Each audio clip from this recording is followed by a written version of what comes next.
આજરોજ સવારે વહેલા 5 વાગે લિંબાયત નાઇટ પોલીસ પેટ્રોલિંગની ટીમને એક બાતમી મળેલ કે એક ઇસમ પોતાના કમરના ભાગે કોઈ હથિયાર લઈ અને લિંબાયત વિસ્તારની અંદર ફટાફેરા મારી રહ્યો છે.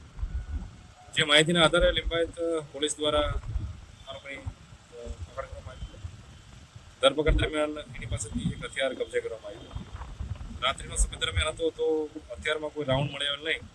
જેથી હાલ રિકન્સ્ટ્રક્શન પંચનામું એટલા માટે કરવામાં આવ્યું હતું કે રાત્રિ દરમિયાન કોઈ રાઉન્ડ અગર અહીં મળી આવે તો એની તપાસ માટે આરોપીને લાવવામાં આવેલો. આરોપીનું નામ છે સમીર શાહ રાશિદ શાહ, જે અનાજન પાટિયા બાપુનગર બોડી ખાતેનો રહીશ છે. પ્રાથમિક પૂછપરછ દરમિયાન એવું જણાવ્યું છે કે જે આરોપીની છે કંપની અહીંયા લિંબાયત વિસ્તારમાં રહે છે. 3 મહિના પહેલાં એના લવ મેરેજ થયેલા અને છેલ્લા 3 મહિનાથી બંને પતિ પત્ની વચ્ચે તકરાર ચાલી રહી છે, જે બાબતે અવારનવાર ઝઘડા થઈ રહ્યા છે. ઝઘડાના કારણે આરોપી લિંબાયત વિસ્તારમાં આવેલો.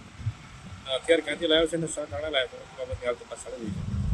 આરોપીની રિમાન્ડની પ્રક્રિયા હાલ ચાલી રહી છે. પછી આરોપીને કોર્ટની અંદર રજૂ કરવામાં આવશે અને નામદાર કોર્ટ પાસે રિમાન્ડ. આરોપી વિરુદ્ધમાં હત્યાની કોશિશનો સલામત ગુનામાં 2024માં ગુનો દાખલ થયો છે. ત્યારબાદ અવારનવાર 135 CP એક્ટના ગુના આરોપી વિરુદ્ધ દાખલ થયેલા છે અને આરોપી હથિયાર રાખવાની ટેવવાળો છે એવું કહી શકાય.